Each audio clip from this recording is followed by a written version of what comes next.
care what my financial or physical condition may be. So shall your plans be established and succeed, says Proverbs 16, verse 3. I want to speak with you in this moment on the topic of making sound decisions.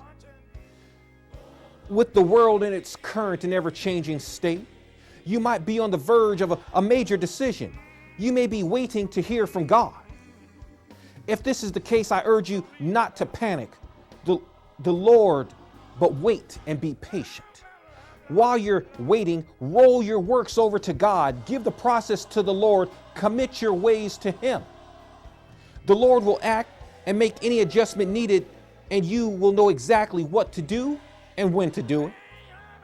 The one thing you must do is trust the Lord with all your heart.